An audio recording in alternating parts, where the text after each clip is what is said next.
Lux presents Hollywood.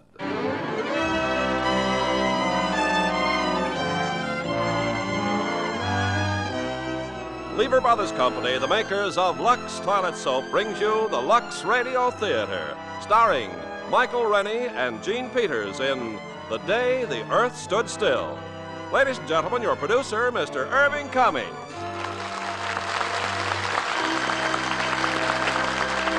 Greetings from Hollywood, ladies and gentlemen. There is an ever-present question that has puzzled and intrigued our world for centuries. Is there life on any of the other planets? So in tonight's play, we will tell you of a possible momentous event in our future. The arrival of this planet, on this planet, of a man from the outer space. The day the Earth stood still. And as our stars of this provocative drama from 20th Century Fox, we have one of their fastest rising stars, Michael Rennie, co-starring with that outstanding actress, Gene Peters. Now, before raising the curtain on The Day the Earth Stood Still, starring Michael Rennie and Gene Peters, here is Ken Carpenter. I don't know about you, but exhausted as I am from the holidays, I still hate to admit that they're really over. But maybe some of the ladies don't feel quite the same way. You probably never want to see another dish or glass that needs to be washed. On the other hand, perhaps you were as lucky as the Carpenters. We had plenty of new Lux Liquid detergent on hand. Yes, ma'am, with Lux Liquid, you really get rid of messy dishes fast and easy. Put 1 teaspoonful of Lux Liquid into the dishpan, and the dishes literally soak clean. Just rinse, stack, and you're done. Lux Liquid's special formula actually dissolves the grease right off plates, and yet it's mild on your hands, Lux Mild. And the can it comes in is something out of the ordinary, too. It's unbreakable, and it has a wonderful new dripless spout that ends messy handling. Added to all this, Lux Liquid is really thrifty. Just 1 teaspoonful will do a dishpan full. And it's been proven 1 can outlasts several boxes of the leading laundry powder. Yes, Lux Liquid is truly the next best thing to a dishwashing machine. As good for dishes as Lux Flakes are for nylons. And there just isn't any other care like Lux Flakes Care for nylons. It really can double the wear you get from every pair. No matter what anyone else says, remember, 96% of stocking manufacturers recommend Lux Flakes Care. And like all Lever Brothers products, Lux Liquid and Lux Flakes are unconditionally guaranteed to be all they're promised or your money back. Now, Act One of The Day the Earth Stood Still, starring Michael Rennie as Klaatu and Gene Peters as Helen Benson.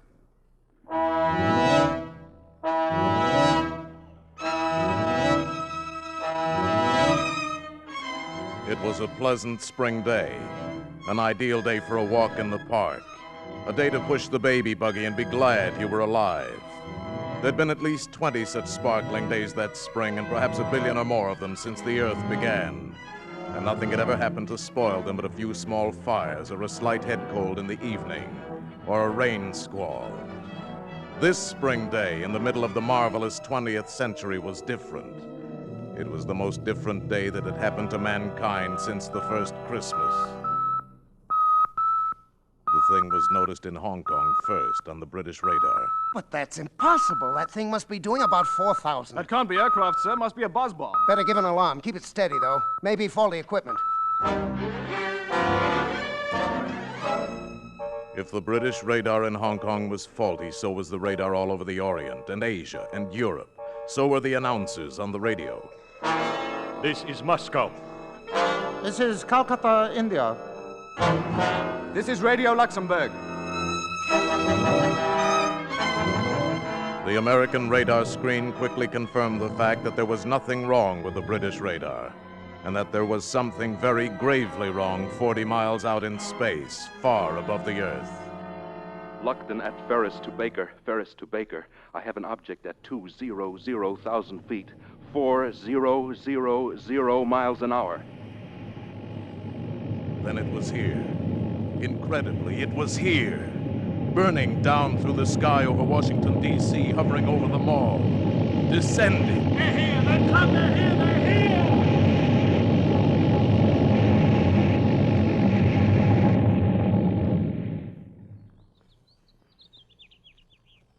Not a sound.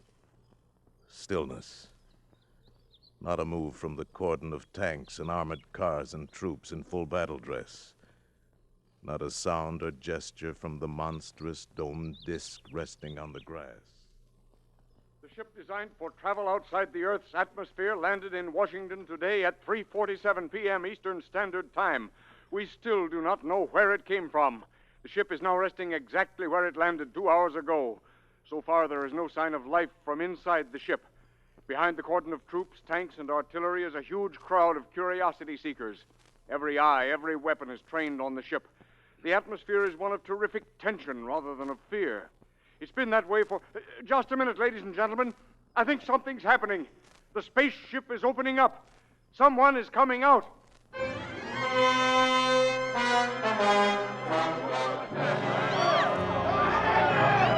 Keep calm, everybody. Don't get excited. Keep calm. Quiet! A wedge is opened in the smooth, unbroken metal skin of the spaceship. A ramp slithers out on the grass. Against an eerie glow of unearthly light from inside the spaceship stands the spaceman. He is a man, entirely like ourselves. He wears a close-fitting suit like a deep-sea diver's armor, but of alien material. A spherical helmet entirely conceals his head. He holds up his hand. He is going to speak. We have come to visit you in peace and with goodwill. Receive me as a friend. Here he comes, men. Watch it. Keep that BAR trained on him. He's gone for something in his tunic, sir. Quiet. It's a ray gun or something. I'm gonna let him have it! No, wait! You fool, he's down! Hold back that crowd! Everybody! Back! Your wound doesn't look too bad. I'm sorry, but you shouldn't have gone for that ray gun. It was not a weapon. He understands us. It was a gift for your president. With it, you might have studied life on other planets. What's bothering the crowd, Lieutenant? Tell him to... Oh, no. Oh, no! A nightmare stands on the ramp leading out of the spaceship. A mechanical giant, monstrous, all metal and menace, with a visor in his helmet lifting slowly, revealing a dreadful light boiling within that metal head. And suddenly, out of that incandescence, a narrow ray.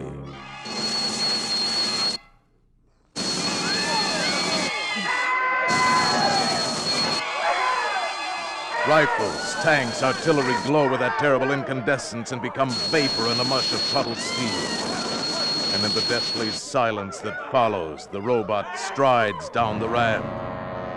The Avenger. From where? God! The Glet of Roscoe! He won't hurt you now. Let's get you to a hospital.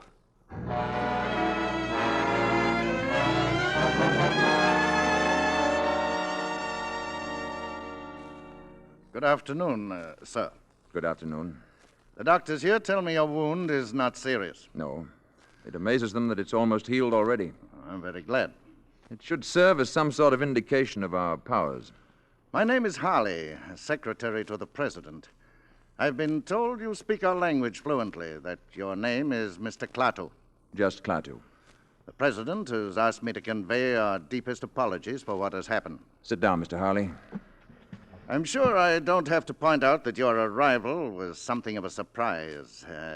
Had you been traveling long? About 5 months. Your months?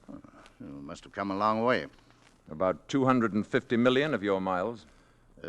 Naturally, we're very curious to know where you come from. From another planet.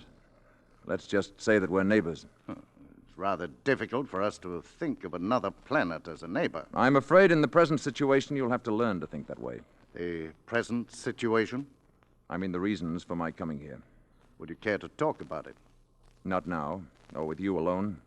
Perhaps you'd rather discuss it personally with the president. I want to meet with the representatives from all the nations of the Earth. I'm afraid that would be a little awkward. Why? In view of the tensions and suspicions in our world today, such a meeting would be impossible. Mr. Harley, my mission here concerns the existence of every last creature who lives on Earth. It must not be complicated by the childish jealousies, intrigues, suspicions of your planet. Our problems are very complex. You mustn't judge us too harshly. I'm impatient with stupidity. My people have learned to live without it. The President will, of course, do his best to bring about the meeting you desire. I know it'll be quite useless. I wish it were otherwise. I'm very sorry, Mr. Klaatu. Wait. Before making any grave decisions, I think I should get out among your people. Become familiar with the basis for these strange, unreasoning attitudes. Our military people insist that you do not attempt to leave the hospital. The door will be locked. I'm sure you understand. Good day, Mr. Klaatu.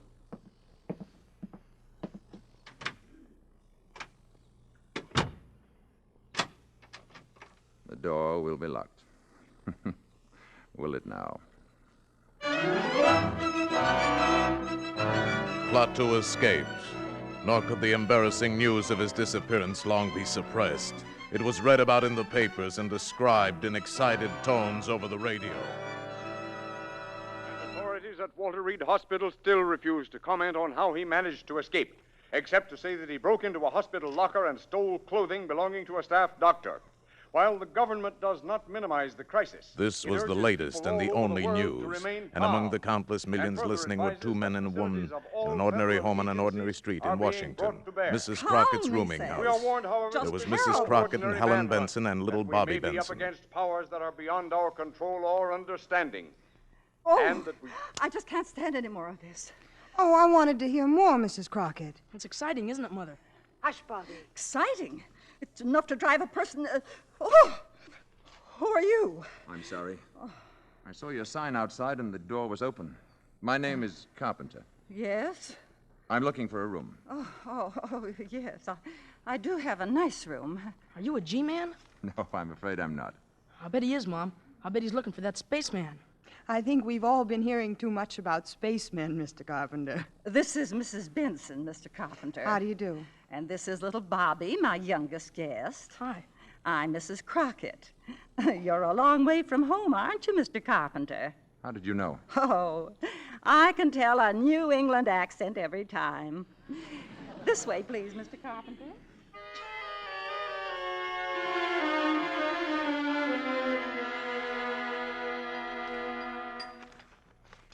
And so this Sunday morning, we asked the question that has been plaguing the entire world for 2 days now. Where is the creature, and what is he up to? Eat your cereal, Bobby. Oh, Mom, I'm all muscle as it is. Bobby? Okay, Mr. Carpenter. I'm sorry, Mrs. Crockett. Please, go on reading. Creature, and what is he up to? If he can build a spaceship that can fly to Earth, and a robot that can destroy our tanks and guns, what other terrors can he unleash at will? What a man. Obviously, we must track down this monster and destroy him before he destroys us. Correct. Then why don't they do it? This spaceman, or whatever he is, we automatically assume he's a menace. Maybe he isn't after all. Well, then where is he, Mrs. Benson? What's he up to? Maybe he's afraid. Oh, he's afraid. Well, after all, he was shot the minute he landed here. I just was wondering what I'd do. Perhaps before deciding upon a course of action, you'd want to know more about the people here. Nothing strange about Washington. A person from another planet might disagree with you. Oh, it's all right, Mrs. Crockett. That's Mr. Stevens calling for me. I'll go to the door. That awful robot standing there like an ugly iron statue is giving me the shivers. Morning, Tom. Hello, Helen. Hey, can anybody see us? Oh, no. So, all right, we're all set. I picked up some sandwiches and put gas in the car, and the radio is busted, so we can forget about the spaceman for the day, huh? I haven't been able to arrange for anyone to stay with Bobby. Mrs. Crockett's going out, and I don't suppose we could take him with us. Oh, we could. Just today. Mrs. Crockett has plans, and I don't know who else to ask. I haven't any plans. Oh, Mr. Carpenter. I'd be glad to spend the day with Bobby, if you'd let me. Oh, great, thanks. Well, it's very nice of you to offer. Oh, I'm sorry, Mr. Carpenter. This is Tom Stevens. Hi. How do you do? Bobby and I had a fine time yesterday afternoon. I thought he might show me around the city today. Well... Please, I'd enjoy it.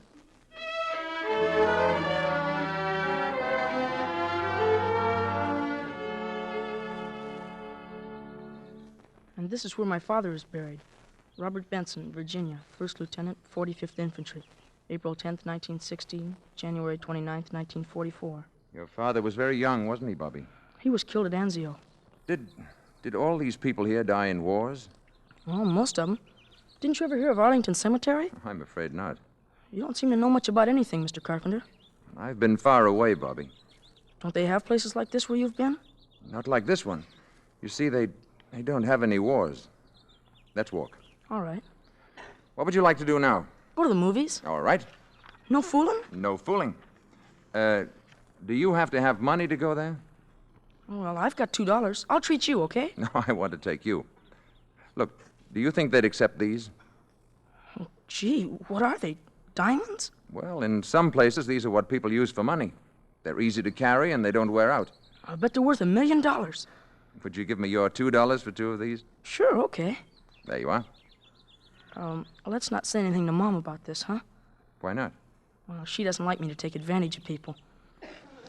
Hey, before we go to the movies, would you like to see the Abraham Lincoln Memorial? Thank you. Yes, I would. Well,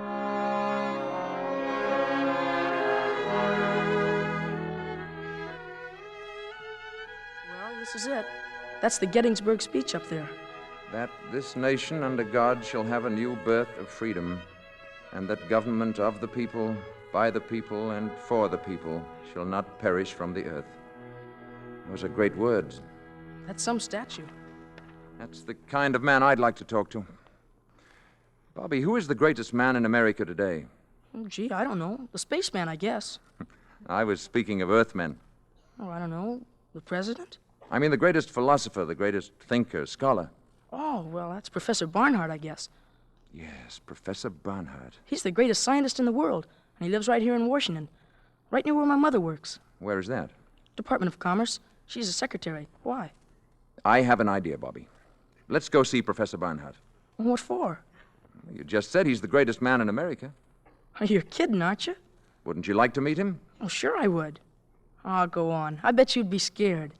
Maybe we can scare him more than he can scare us. I like you, Mr. Carpenter. You're a real screwball.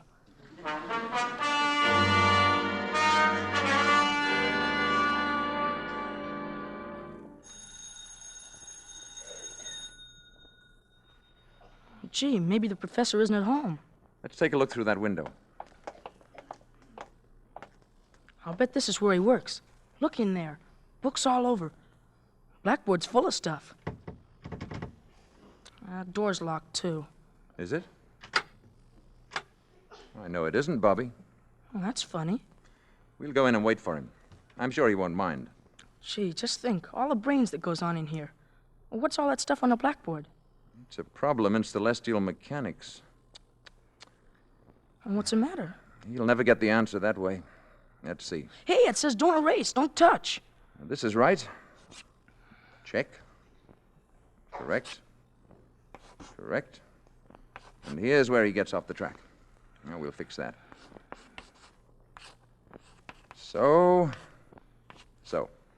You must be an arithmetic teacher, I bet. Differentiate the equation. There. Who are you? Uh-oh. How dare you come in like this? How dare you write on that blackboard? Do you realize the professor's been working on that problem for weeks? He'll solve it in no time now. What do you want?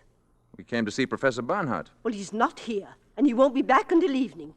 I think you better leave. Will you tell him that Mr. Carpenter was here? 1615 M Street, Northwest. I think he'll want to talk to me. Indeed. Thank you. Oh, it may have entered your mind to erase what I've written on the blackboard. It certainly has. I wouldn't do that. The professor needs it very badly. Come on, Bobby. Carpenter, 1650 M Street, Northwest. Carpenter, M Street. Operator, give me the police.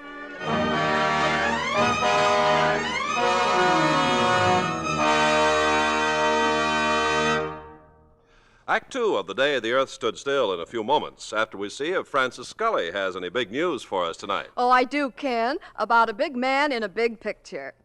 The picture is Warner Brothers' Wayne Fellows production, Hondo, in 3D. And the big man must be John Wayne, even bigger in 3D. Oh, and better than ever, too. For his leading lady, John drew one of last year's most talked about and talented Broadway actresses, Geraldine Page. Oh, yes. Hondo is her first Hollywood picture, isn't it? That's right. And isn't that the one that was filmed in a really wild part of Mexico? Camargo, Mexico, Ken, where it's hot as well as wild.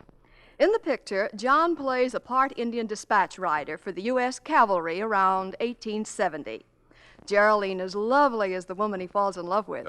She's a fine actress. Knows a good thing when she sees it, too, because she's a real Lux girl. You'll be getting in on a good thing, too, once you use mild and gentle Lux toilet soap. 9 out of 10 Hollywood stars, like Geraldine Page, have found that really there's no soap quite like Lux. And now our producer, Mr. Cummings. Act 2 of The Day the Earth Stood Still, starring Michael Rennie as Klaatu and Jean Peters as Helen Benson.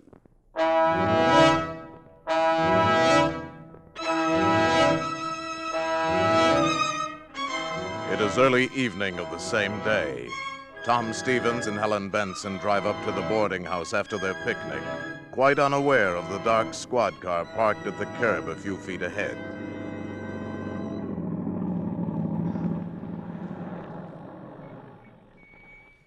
Well, here we are. Thank you, Tom. It was a wonderful day. You, still haven't answered my question. Oh, you know how I feel, Tom. But I still want time to think it over. If I could only tell the boss I was getting married and acquiring 2 dependents. You're a good salesman. A good salesman wouldn't give you time to think about it. Good night. Didn't you forget something? Now, good night. Good night.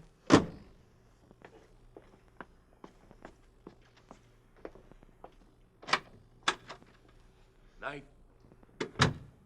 Oh, Mr. Carpenter. Hi, Mom. Hello, darling. Mrs. Benson, this is Mr. Brady.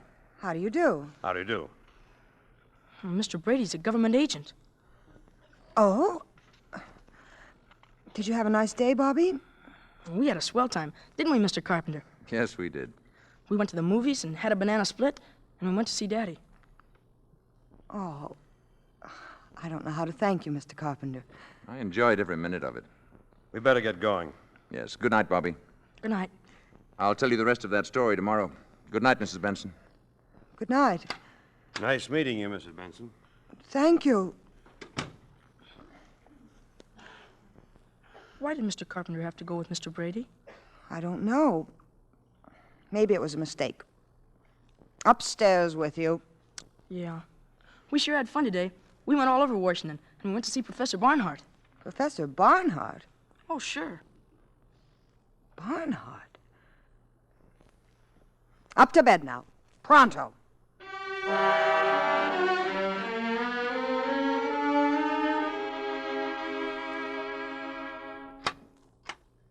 Is this the man you wanted to see, Professor Barnhart? Oh, thank you, Mr. Brady. If I may speak to Mr. Carpenter alone, please. I'll wait outside, Professor. You are Mr. Carpenter? Yes, Professor. Who wrote those equations on my blackboard? My clumsy way of introducing myself. Forgive the manner in which you were picked up. Hilda called the police before I saw your annotations on the board. I appreciate the need for security, Professor. I have not quite fathomed the problem, even with your remarkable assistance, Mr. Carpenter. Let's look at it, sir. All you have to do now is substitute this expression at this point. Yes, that will reproduce the first-order term, but what about the effect of the other terms? Negligible. With variation of parameters, this is the answer. How can you be so sure? Have you tested this theory? I find it works well enough to get me from one planet to another. Klaatu. I spent 2 days at your Walter Reed Hospital. I was interviewed variously. I need no proof. This blackboard is proof. If you're not interested, or if you intend to turn me over to the Army, we needn't waste any more time. Interested? Will you excuse me one moment, please? Mr. Brady, you may go now. Please thank General Cutler and tell him that I know this gentleman. So much for that, Klaatu. Now, please sit down. You have faith, Professor. Faith and curiosity. Do sit down. I have several thousand questions to ask you. I would like to explain my mission here. That is my first question. It was my hope to discuss this officially with all the nations of the world. I was not allowed the opportunity. Now, we know from scientific observation that your planet has discovered a rudimentary kind of atomic energy. We also know that you're experimenting with rockets. Yes, that is true. What exactly is the nature of your mission? To warn you that your planet faces danger. What I have to say must be said to all concerned. I come to you as a last resort. Must I take drastic action in order to get a hearing? What sort of action do you mean? Violent action? Perhaps leveling the island of Manhattan? Or toppling the Rock of Gibraltar into the sea? Well? Would you, for example, be willing to meet with a group of scientists I'm calling together? We're having our first meeting tonight. Perhaps you could explain your mission to them, and they in turn could present it to their various peoples. That is what I came to see you about. One thing, Klaatu. Suppose this group should reject your proposals. What is the alternative? There is no alternative, Professor. In such a case, the planet Earth would have to be eliminated. Such power exists? I assure you, such power exists. The scientists who are attending these meetings have come here from all over the world. Now, this power you speak of, they must be made to realize that it exists. Now, you mentioned a demonstration of force. Yes. Something that would affect the entire planet? That can be arranged. Perhaps a little demonstration. Something dramatic but not destructive. It's quite an interesting problem. Would tomorrow be all right? If you say so. Say about noon? Then tomorrow at noon. Good.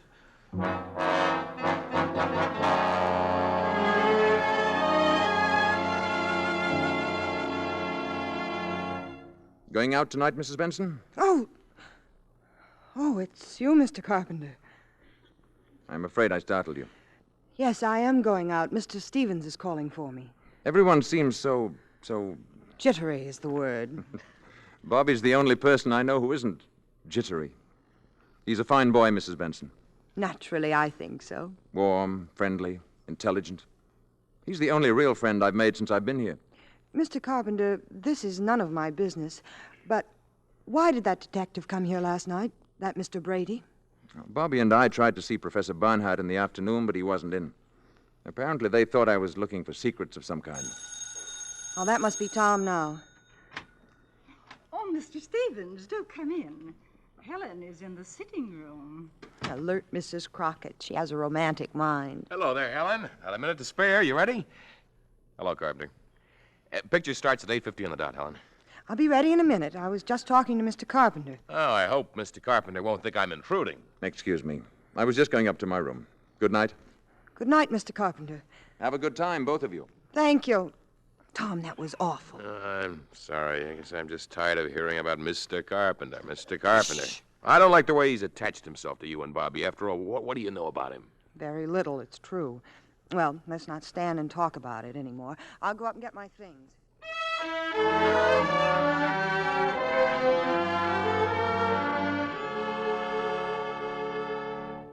Gee, Mr. Carpenter, thanks a lot for helping me with my homework. That's all there is to it, Bobby, my boy. All you have to remember is first find the common denominator, then subtract. I got you. Thanks, Mr. Carpenter. I'm leaving with Tom, Bobby. You'll go to bed on time now, won't you? I'll say good night again, Mrs. Benson. Mr. Carpenter... Yes? Nothing. Good night. Good night. Night, Bobby. Bobby, I think it would be better if you didn't see quite so much of Mr. Carpenter. Well, gee, why, Mom? He's swell. I like him. And he's awful good at arithmetic. He even helped Professor Barnhart. Well, I'm sure he's a very nice man. I just think he might prefer to be left alone. Now, go to bed, darling. But why would he want to be left alone? Don't forget to brush your teeth.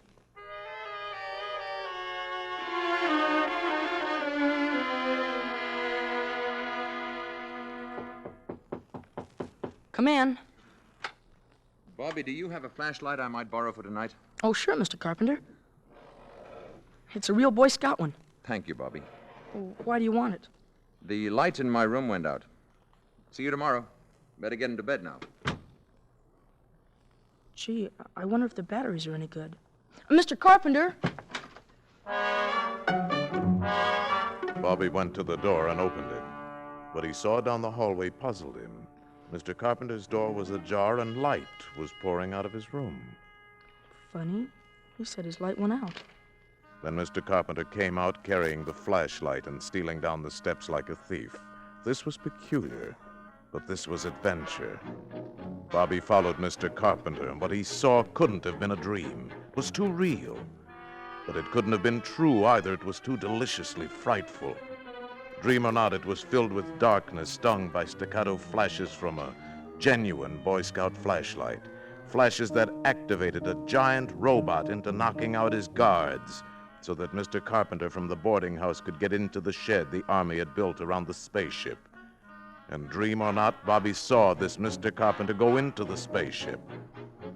And then a wave of sheer terror swept over Bobby at last, and he turned and ran wildly away, the way little boys always run in nightmares, trying so hard and moving so slowly and all the time falling down. It was awful. It was swell.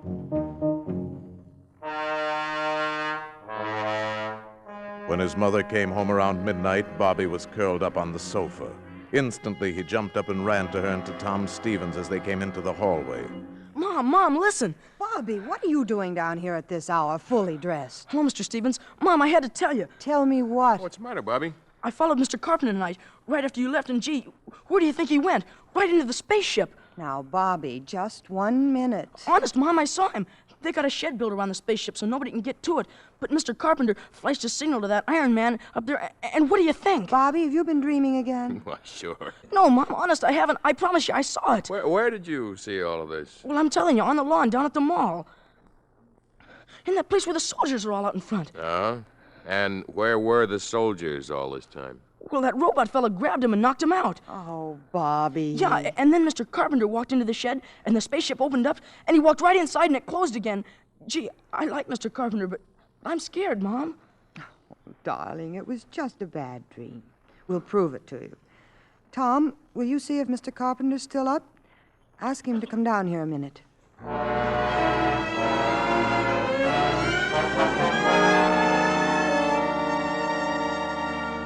Helen. Yes, Tom? Helen, he's not there, but look what I found on the carpet. It can't be a diamond, can it? I don't know. But it's much too big. Oh, but it looks real to me. Oh, Mr. Carpenter's got lots of them. He gave a couple of them to me. Here. He gave you these? Well, not exactly. I gave him $2. I don't know, but this whole thing, it just doesn't make sense. Look, Helen, do you think it's all right for you to stay here? There's a strong lock on my door. And Bobby's going to sleep in my room tonight. Okay. Upstairs, nightmare boy. It wasn't a nightmare. Bobby. Yeah, Mom? Bobby, your shoes are soaking wet. Yeah, grass on the mall was kind of wet. Good night, all.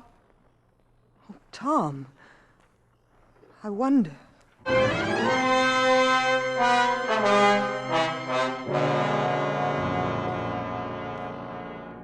Klaatu had promised what Professor Barnhart termed a little demonstration. Promised it for the following day at noon. It is now 2 minutes to 12. In the Department of Commerce building, Helen Benson has left her office on her way to lunch. She stands in the corridor waiting for an elevator. Mrs. Benson. Mr. Carpenter, what are you doing here? I came to see you. Well, I was just going to lunch. What is it? I saw Bobby this morning before he went to school. Yes? I want to know what he told you. Oh, Bobby has such an active imagination. Did you believe what he told you? Really, Mr. Carpenter, this is where I work, and I only have a short time for lunch today. If you'll excuse me... I'll go down with you. If you like. The service elevator's open. You'll have to press the button, Mr. Carpenter. Oh, yes, yes.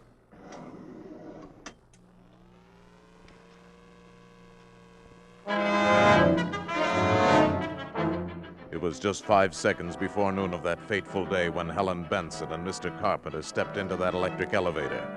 At that same moment, the enormous commerce of our briskly modern world roared and thundered in the streets.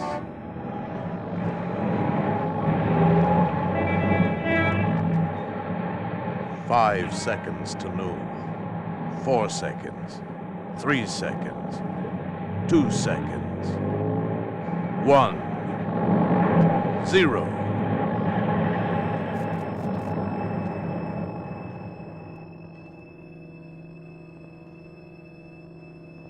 High noon. And silence. All over the world, traffic stopped dead in a million streets.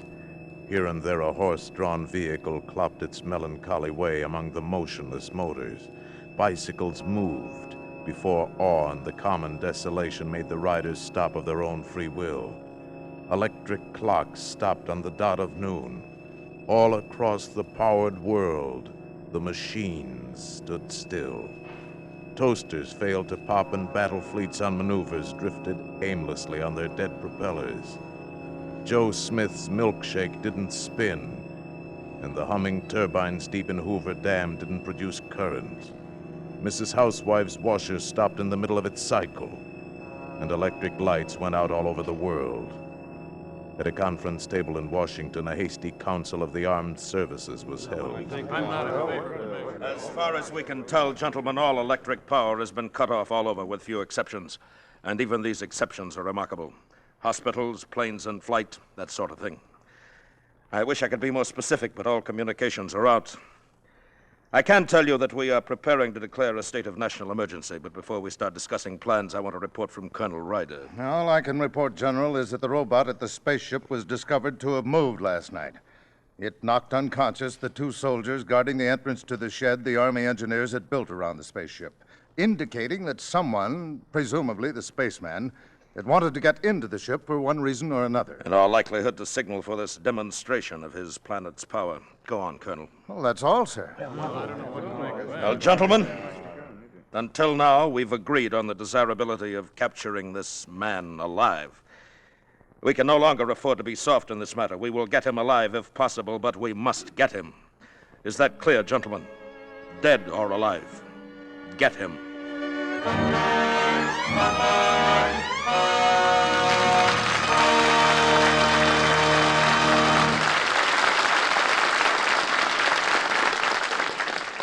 Before we continue with Act 3 of The Day the Earth Stood Still, I want to say hello again to a very pretty, very young lady who still attends high school on the 20th Century Fox lot, when she's not making pictures, that is, Gloria Gordon. Good evening, Mr. Cummings. Gloria, I want to congratulate you on your splendid performance in 20th Century Fox's CinemaScope thriller, Beneath the 12-Mile Reef. Well, it was a break for me getting to work with Terry Moore, Robert Wagner, and Gilbert Rowland.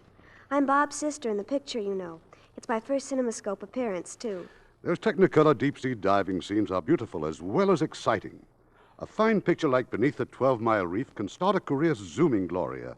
I'm sure it will yours. And that peaches and cream complexion won't hurt a bit either, Gloria. Thanks, Mr. Carpenter. You can call mine a Lux complexion if you like, because I use Lux all the time to keep my skin looking just right. I think there's nothing like it. You know, it's hard to find a movie star who doesn't depend on Lux complexion care. In the bath, too, Lux toilet soap is so gentle, so refreshing. And like all Lever Brothers products, Lux toilet soap is unconditionally guaranteed. If it isn't all we say it is, your money will be returned. We pause now for station identification. This is the CBS Radio Network.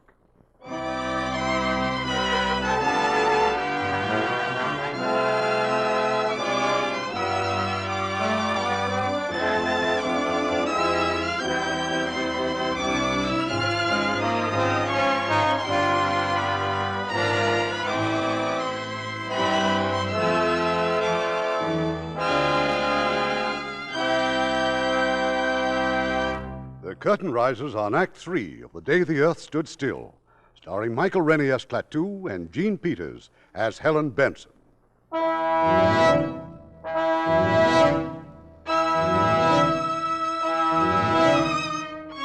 All over the world, electric power has been neutralized on the stroke of noon, as a token of the spaceman's power and as a warning to the Earth. While they've been trapped between floors in an elevator, the spaceman has told Helen his identity and purpose here. I've already told you more than I told Professor Barnhart, because my life, in a sense, is in your hands. But if I die, a world, your world, may die too. Yes, I understand. I thought if you knew the facts, you'd appreciate the importance of my not being caught before the meeting tonight with the world scientists. Yes, of course. Of course I do. You hold great hope for this meeting, don't you? I can see no other hope for your planet. If the meeting should fail, then I'm afraid there is no hope. Oh, the lights. And we've started again. It must be 12:30. Yes, exactly.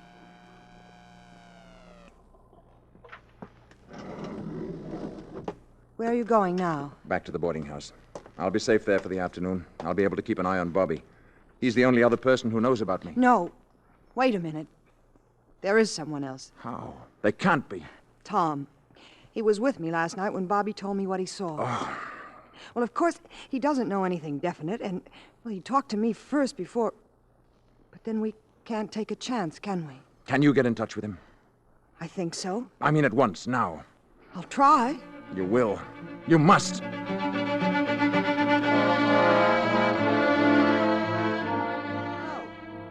Hello? Operator, I was connected with my party. Please. Hello? Oh, is this Mr. Tom Stevens' office again? We were Well, I must speak to Mr. No, Mr. Stevens. Yes, this is Mrs. Benson. Benson! Well, when do you expect him in, then? Well, will you tell him I called, and please not to leave his office. I'm coming down to see him. Yes, it's very important. To you, too.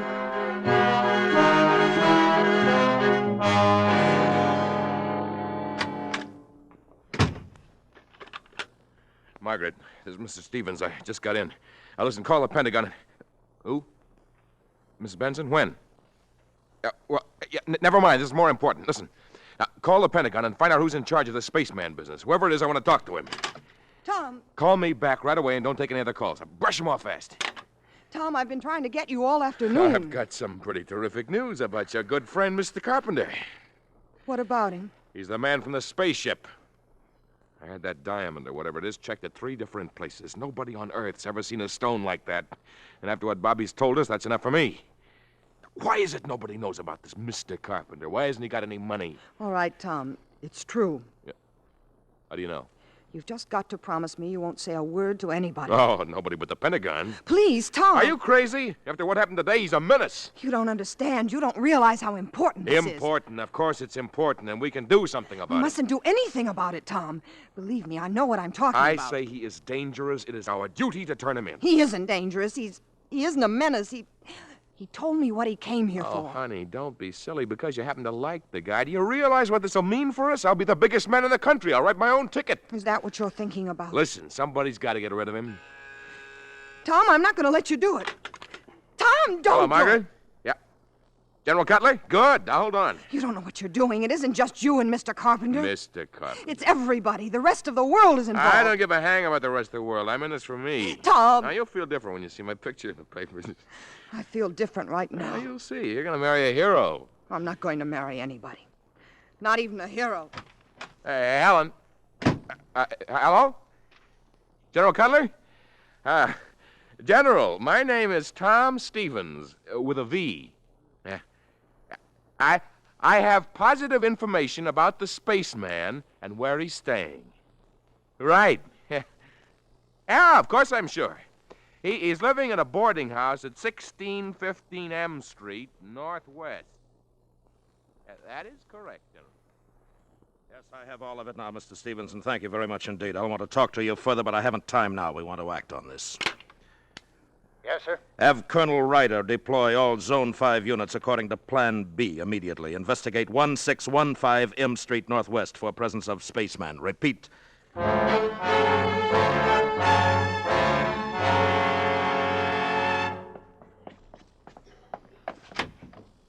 Mr. Carpenter. Right here. Did you see Tom? What does he say? It's no good. It's too late. I've got a taxi outside. Hurry.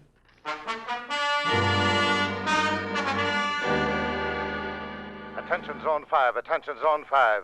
Man and woman observed entering taxi at 1615 M Street Northwest. Man is probably Klaatu, alias Carpenter. Establish roadblocks according to Plan Baker and maintain station. Remain on radio alert until further order. I don't know. I think we may have been seen getting into the taxi. Where can you go? I'm sure Barnhart can arrange to hide me until the meeting tonight. Where's it going to be? At the ship. Now look there. Army cars. Full troops in full gear. The alarm is out, all right.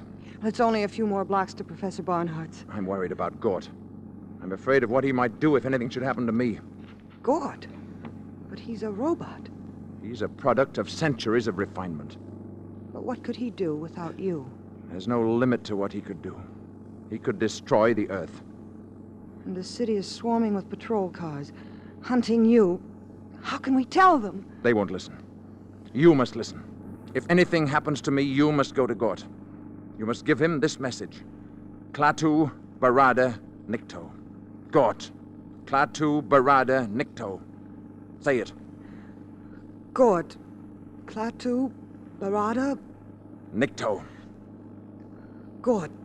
Klaatu Barada Nikto. Klaatu Barada Nikto. Remember those words. Klaatu Barada Nikto.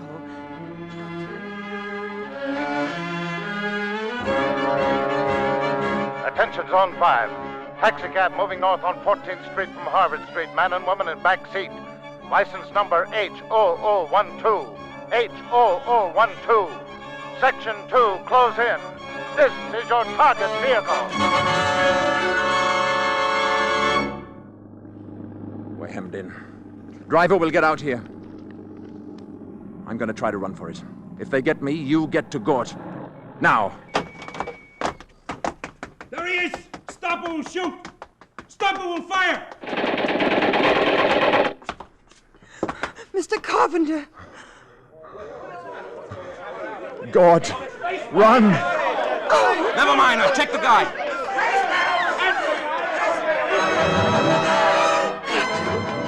Barada Nikto. Klaatu Barada Nikto. Klaatu.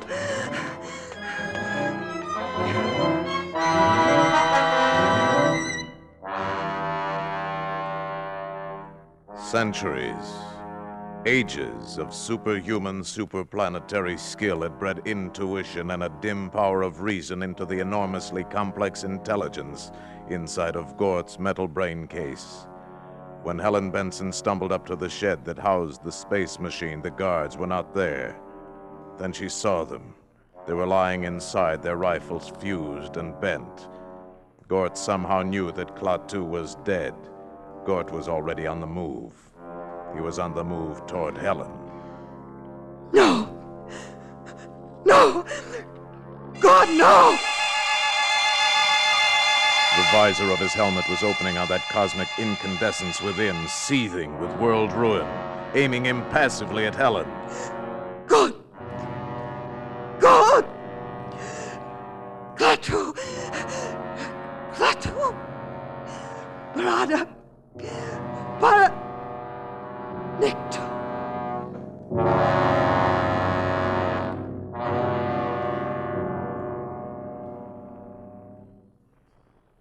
Helen Benson fainted. When she returned to consciousness, she was lying on a dais bathed in a soft, shadowless light, in a chamber vaguely circular of completely unfamiliar build. She was in the space machine. Across the room stood Gort with his back to her, and lying in front of him on a platform was Klaatu. Mr. Carpenter. Gort, the machine, the automaton, was applying electrodes to his master, and a piercing, whining, maddening sound filled the ship. Klaatu moved. He sat up, stood up. Mr. Carpenter. Hello? I thought you were... I was. They took me to an emergency hospital at the city jail. Gort broke in and took me back here. This technique can restore life in some cases, only for a limited time. How long? No one can tell. Time enough and more for me to go outside and speak to Professor Barnhart's scientists. I must speak to them. It's what I came for. Gort will put out the ramp.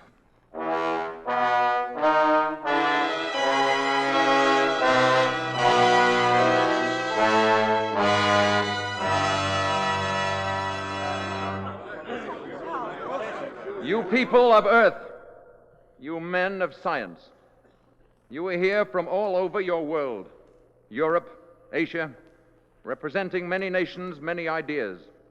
I am leaving soon. You will forgive me if I speak bluntly. The universe grows smaller every day.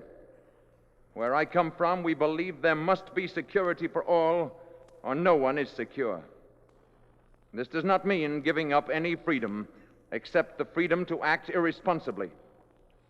This is the message that I ask you to take back when you return to your native lands. Tell your people and your governments that we have created a race of robots whose function it is to patrol the planets in spaceships and preserve the peace. At the first sign of treachery, they will act automatically. Nothing you have here on Earth can stop them. The penalty for provoking their action is too terrible to risk. Your choice is simple. Live in peace or perish in violence. We shall be waiting for your answer. The decision rests with you. Gort Baringo.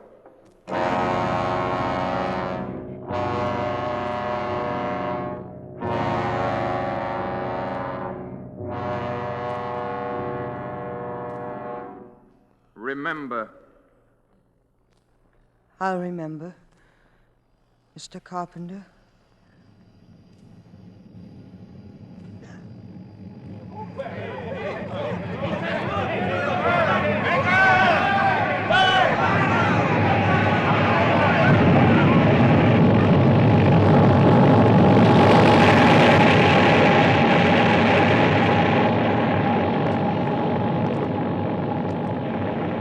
And as they had seen him come, so did they see him depart. And the people of the earth pondered upon the warning.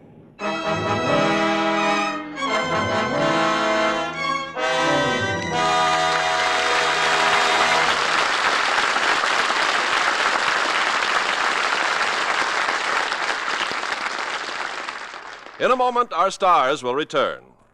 Pepsodent's new flavor. Pepsodent's new flavor. Pepsodent's new flavor. Wow! Pepsodent's new flavor. And the clean mouth taste for hours. Yes, the big news is Pepsodent has a brand new wonderful flavor. Grown-ups prefer it, but kids, well, kids go crazy for it. And that's not all. I've seen the research that proves Pepsodent gives you the cleanest teeth of all leading toothpastes. That's because Pepsodent's gentle oral detergent cleans not just the surfaces of your teeth, but around and between them, even where your brush can't reach. Your own personal proof of this is Pepsodent's clean mouth taste for hours. So try new Pepsodent White. Or if you prefer chlorophyll, Pepsodent Chlorophyll. You like Pepsodent's new flavor. Pepsodent's new flavor. Wow! Pepsodent's new flavor. And the clean mouth taste for hours. And now, here's Mr. Cummings with our stars. And here they are after two out-of-this-world performances, Michael Rennie and Gene Peters.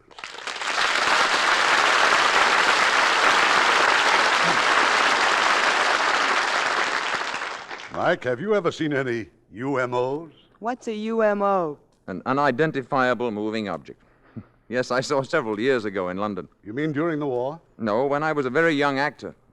But the flying objects were later identified as ripe tomatoes and eggs and cauliflower. And how about you, Gene? Seen any flying saucers? Oh, actresses aren't interested in such things, Irving. We prefer King of the Khyber rifles. After all, who cares about spacemen when you can see Tyrone Power and Michael Rennie in their latest picture, co-starring with Terry Moore? Oh, Marilyn Monroe, Betty Grable, and Lauren Bacall in How to Marry a Millionaire. And both these 20th Century Fox pictures are in Technicolor and CinemaScope. And these exciting new mediums are especially interesting to actresses. Their new stars must be especially interested in Lux soap for your complexion. We certainly are. I, for one, started using Lux soap for my complexion years ago, and I'm certainly glad I did. Now, Irving, what's in store for next week?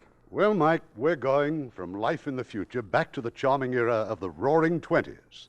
It's a delightful, amusing story of a multimillionaire who, for sentimental reasons, presents an average happy family with $100,000 and almost ruins their lives. It's Has Anybody Seen My Gal? And as the stars of this highly entertaining comedy romance from the Universal International Studios, we have two of their most popular young stars, Rock Hudson and Piper Laurie, co-starring with that fine actor, Gene Lockhart. Oh, the whole family will love it. Good night. Good night. Good night and happy landing.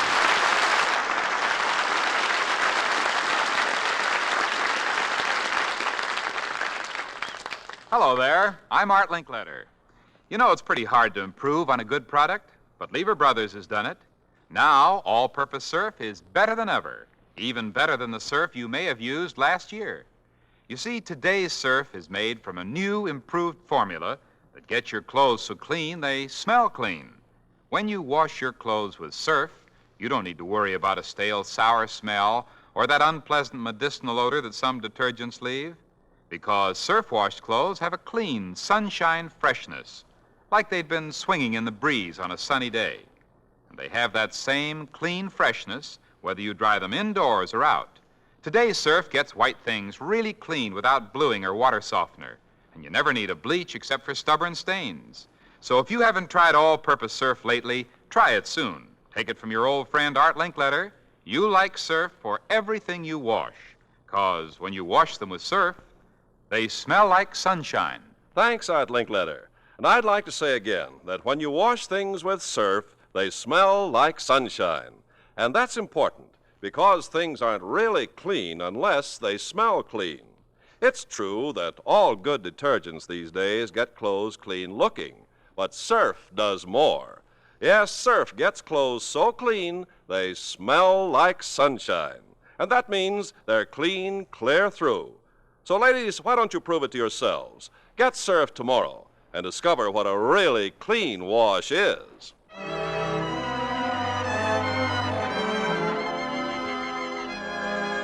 Lever Brothers Company, makers of Lux Toilet Soap and Lux Liquid Detergent, invite you to be with us again next Monday evening when the Lux Radio Theater presents Has Anybody Seen My Gal? Starring Piper Laurie, Rock Hudson, and Gene Lockhart. This is Irving Cummings saying good night to you from Hollywood.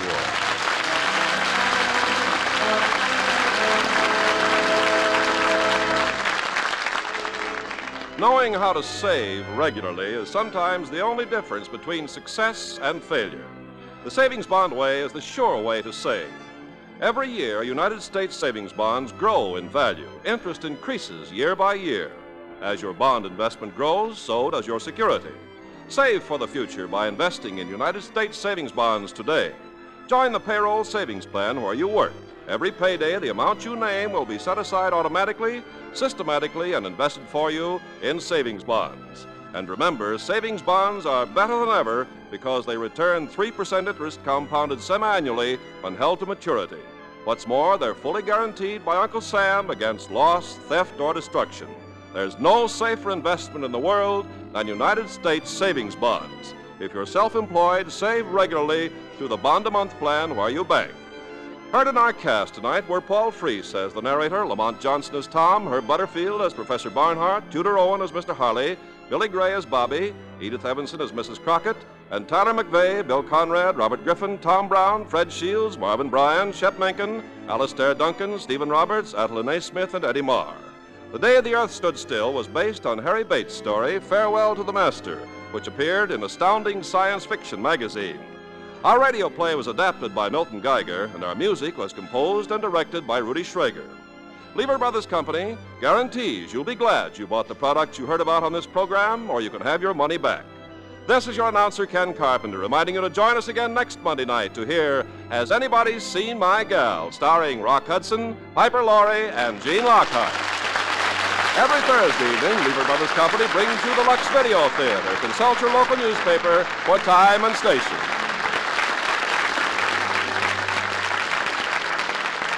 This is the CBS Radio Network.